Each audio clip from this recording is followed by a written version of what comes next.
স্বরূপ বিশ্বাসের বিরুদ্ধে মহিলাকে অশালীন ইঙ্গিত ও তোলাবাজির অভিযোগ। নিউ আলিপুর থানায় অভিযোগ দায়ের করেছেন অভিযোগকারিনী। 2025 সালের ফেব্রুয়ারি মাসে রাস্তায় দোকান করার জন্য যোগাযোগ করেন জুই বিশ্বাস এবং তখন জুই বিশ্বাস বলেন যে স্বরূপ বিশ্বাসের সঙ্গে যোগাযোগ করতে, এরকমই অভিযোগকারিনী তিনি দাবি করছেন।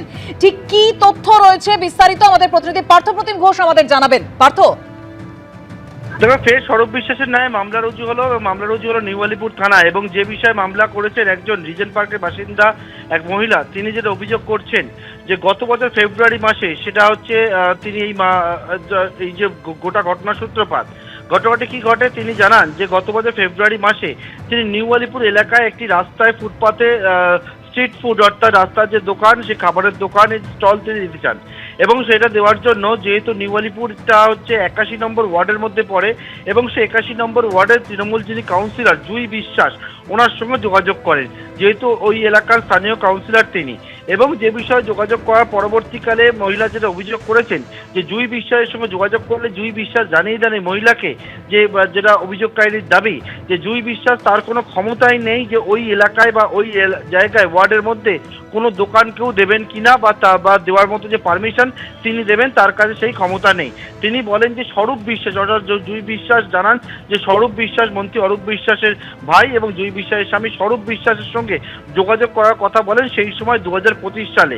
এবং এর পরবর্তীকালে যেটা আজকে অভিযোগ হয়েছে নিউ আলিপুর থানায়, সেটা স্বরূপ বিশ্বাসের সঙ্গে যোগাযোগ করলে স্বরূপ বিশ্বাস কিন্তু প্রায় 80 লক্ষ টাকা তো চাই হচ্ছে, ডিমান্ড করে যে দোকান দেওয়ার জন্য অনুমতি দেবে, তবেই যে ওই এলাকায় দোকান দেবেন। এবং তার পরবর্তীকালে তাকে আলাদা দেখা করতে বলে সুরুচি সংঘ ক্লাবে। এবং যখন তিনি সুরুচি সংঘ ক্লাব সেখানে দেখা করতে যান স্বরূপ বিশ্বাসের সঙ্গে, তখন ব্যক্তিগত সুবিধা নেওয়ার জন্য দেওয়ার কথাও বলেন স্বরূপ বিশ্বাস, এমনটাও কিন্তু অভিযোগকারিনীর দাবি। এবং এই যে অভিযোগ ইতিমধ্যে নিউ আলিপুর থানায় দায়ের হয়েছে, সেই অভিযোগের পরিপ্রেক্ষিতে মহিলার উদ্দেশ্যে অশালীন আচরণ করা ও তোলাবাজির ধারায় কিন্তু ফের স্বরূপ বিশ্বাসের নামে অভিযোগ হয়েছে। তুমি জানো, এর আগে নিউ আলিপুর থানায় একটি অভিযোগ হয় স্বরূপ বিশ্বাসের নামে। স্বরূপ বিশ্বাস বর্তমানে গ্রেপ্তার হয়ে নিউ আলিপুর থানার কাস্টাডির মধ্যে রয়েছে এবং সেই কাস্টাডির মধ্যে থাকাকালীন অবস্থাতে আবারও স্বরূপ বিশ্বাসের নামে অভিযোগ দায়ের হলো। এমন রাস্তায় দোকান দেওয়ার জন্য তোলাবাজি, এমনকি মহিলার উদ্দেশ্যে অশালীন ইঙ্গিত করার অভিযোগে স্বরূপ বিশ্বাসের নামে নতুন করে আরও একটি মামলা হলো নিউ আলিপুর থানায়। ধন্যবাদ পার্থ।